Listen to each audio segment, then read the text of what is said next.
You know, we are in that time of year that true Christians dread.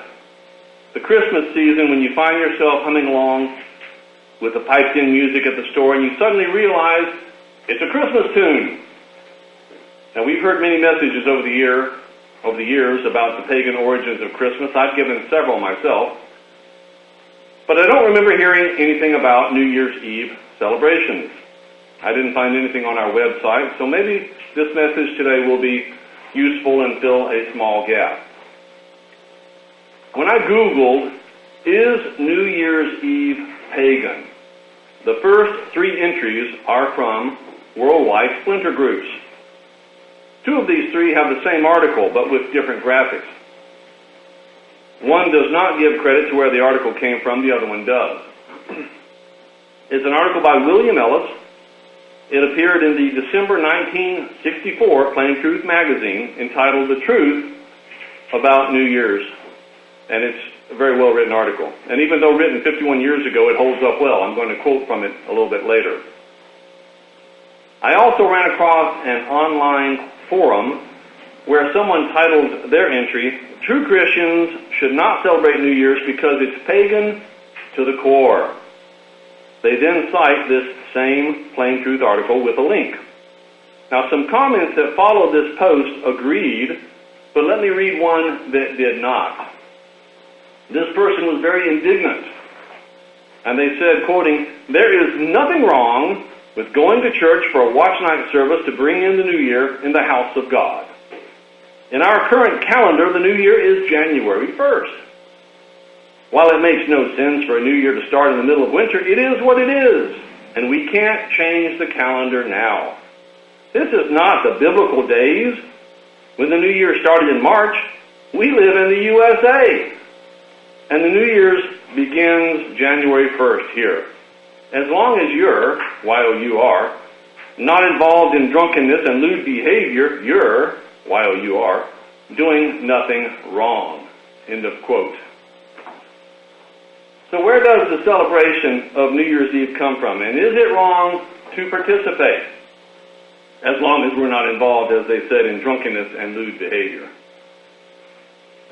Well, let's first establish when the new year really begins according to God. He says in Exodus 12, verse 1 and 2, "The Lord spoke to Moses and Aaron in the land of Egypt, saying, This month," speaking of Abib or Nisan, "shall be unto you the beginning of months. It shall be the first month of the year to you." So for 2016, the new year begins April 9th. Now God makes note of this. He tells us when it is, but only as a time marker. 2 weeks after the new year begins, we have Passover and then the days of unleavened bread. It's like the new year is mentioned really just in passing. Nowhere does God tell us to throw a party, get drunk, or worse. So how did that come about? Mr. Ellis, in his Plain Truth article, quotes from a book, 4,000 Years of Christmas. It's by Earl Count. Let me quote a little passage here. "Mesopotamia is the very ancient mother of civilization. Christmas began there over 4,000 years ago as the festival which renewed the world for another year. The 12 days of Christmas, the bright fires, probably the Yule log, the giving of presents, the carnivals with their floats, their merrymakings and clownings, the mummers who sing and play from house to house, the feastings, the church processions with their lights and songs, all these and more began there centuries before Christ was born, and they celebrated the arrival of a new year." End of quote. Now, I was not familiar with this book, 4,000 Years of Christmas, and the Plain Truth article is from 1964, so I wondered if this book was still around, and indeed it is. Earl Count was an Episcopal priest who died in 1996 at the age of 97. His book, 4,000 Years of Christmas, was first published in 1948. His widow Alice updated the book. It was reissued in hardcover in 1997. It's readily available on Amazon. Some of the reviews on the Amazon website are pretty interesting. Worth the time if you want to read them. Now, this book gives the history of the paganism involved. The writers did not intend it as an expose. They didn't intend this book as an expose of the pagan aspects of Christmas. They clearly acknowledge them. They admit them right up front. Rather, they set out to show that the Christian side of Christmas won the war, you might say, over the pagan side. Let me read this sales blurb Amazon uses to describe the book. What if our entire civilization could write its own memoirs and tell the complete story of Christmas past? Surprisingly, the tale would not begin in Bethlehem, but 2,000 years earlier in the cradle of civilization. It would be a nostalgic story involving Christians and non-Christians alike, Babylonians, Greeks, and Romans, whose ancient customs became part of the Christmas celebration, would people its pages. We would see early Europeans hanging fir sprigs and winter greenery to renew life and protect against the cold blasts of Arctic wind. People who had not yet learned of the Christ child would be burning Yule logs. Of course, the most important chapter in these memoirs would take place in a manger surrounded by wise men and marked by a brilliant star. End of quote. Now, I don't want to take off on a Christmas tangent, but the two, Christmas and New Year's, are connected. The ancient Romans celebrated Saturnalia, which lasted a week, in which drunken revelry, role reversal, gift-giving, and human sacrifice were done in honor of the deity Saturn.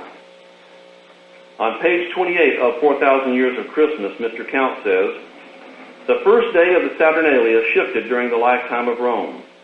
It began around the middle of December and continued until January 1st. In its midst was December 25th, the day, as the Romans calculated, when the sun was at its lowest ebb. That's in that quote. Now keep in mind, the publisher described this book as a charming story of our Christmas traditions. So how does this pagan celebration containing both Christmas and New Year's morph into a Christian one?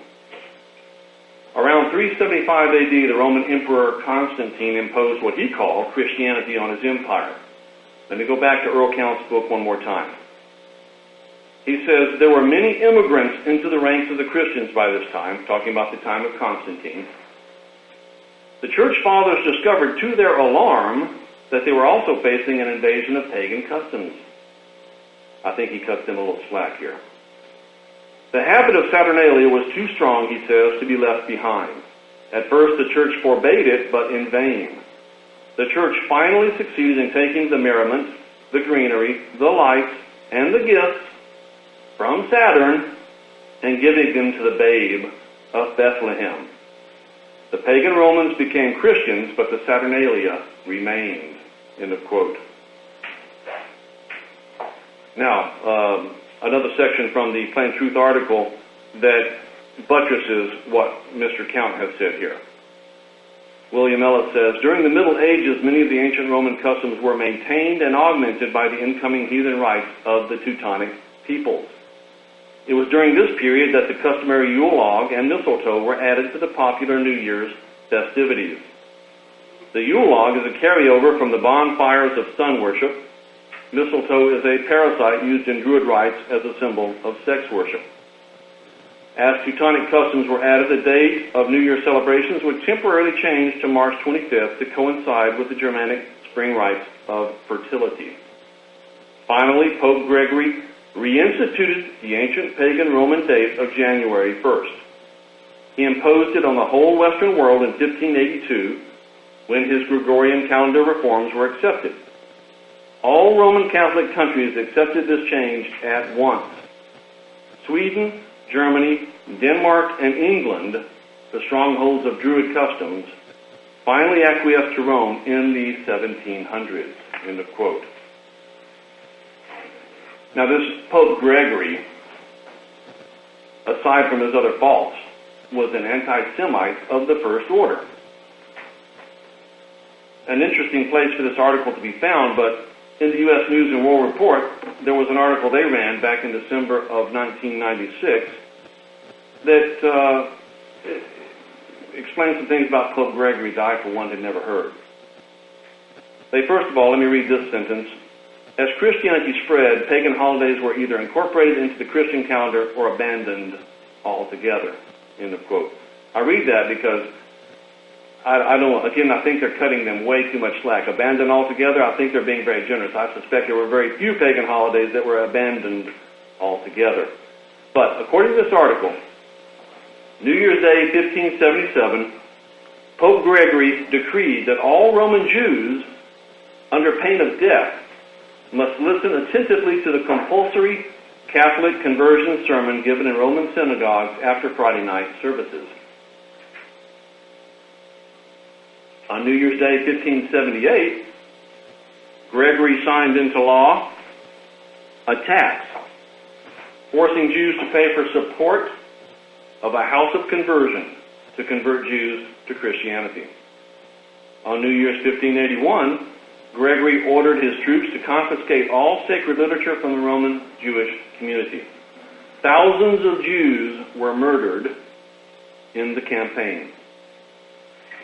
So throughout the medieval and post-medieval periods, January 1st, supposedly the day on which Jesus was circumcised, and that math is a little shaky, it's supposedly the day that Judaism died and Christianity took over. And it was reserved for anti-Jewish activities, synagogue and book burnings, public tortures, and simple murder. Now, Pope Gregory wasn't the first pope to use New Year's as a time of Jewish persecution.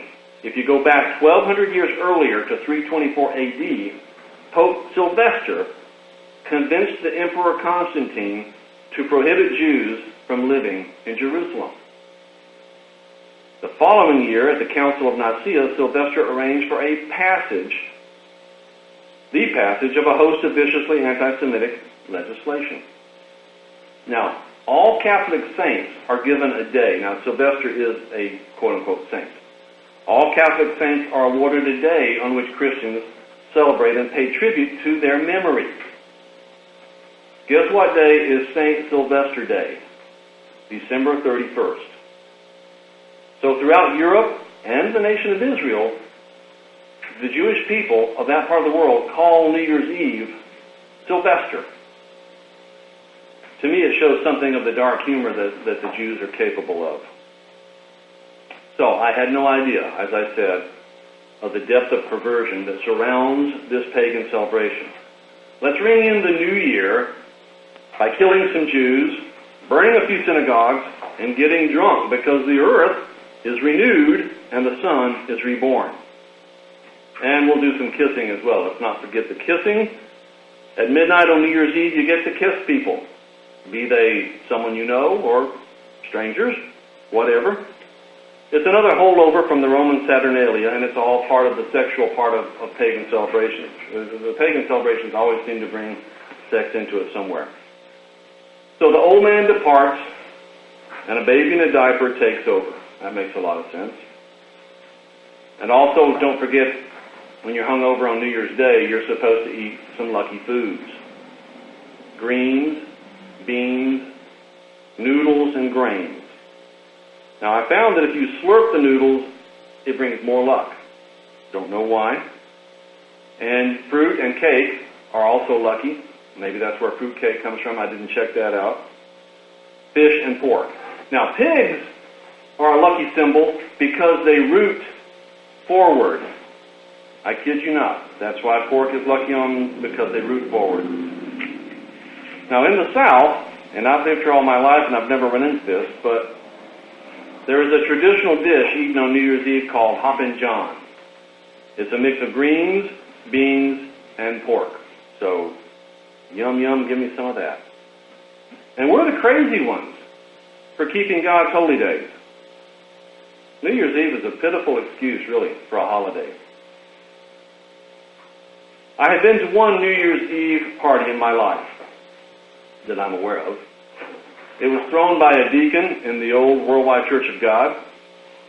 I was home from college for winter break, 1973, 1974. I don't really remember. The details are a little fuzzy. I wasn't interested in the doctrine at that time, in any kind of doctrine. I know I remember that.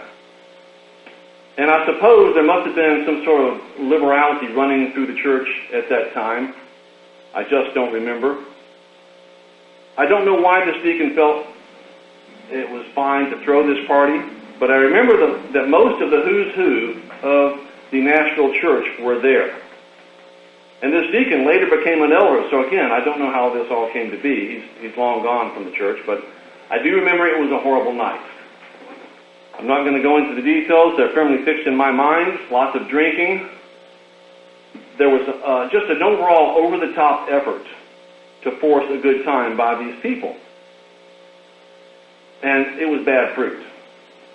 Just terrible. It was a house full of supposedly Christian people trying to out-pagan the pagans. Now, even if God did not warn us against this kind of thing, the byproduct of New Year's Eve celebrations should keep us away. Again, the fruit is horrible. At the minimum, a hangover. But more often, it's much worse. Adultery, drunk driving, accidents, death, not to mention the baggage of anti-Semitism that goes with it. Common sense alone should tell us to stay far away from these pagan rituals. But God also makes it plain how he feels. He says in Jeremiah 10:2, don't learn the ways of the heathen. Well, we very clearly see from an Episcopal priest who wrote this book, 4,000 Years of Christmas, it's a pagan holiday. It's the ways of the heathen. In Leviticus 18:3, God said to the children of Israel, don't follow the customs of Egypt where you used to live, or those of Canaan where I am bringing you. Now that's pretty plain. But of course that's the Old Testament. A lot of people say that's all fine and good. It's interesting stuff, but it doesn't apply. We know that's wrong, but let's turn to the New Testament to confirm the Old. Let's go to Mark 7 and verse 7.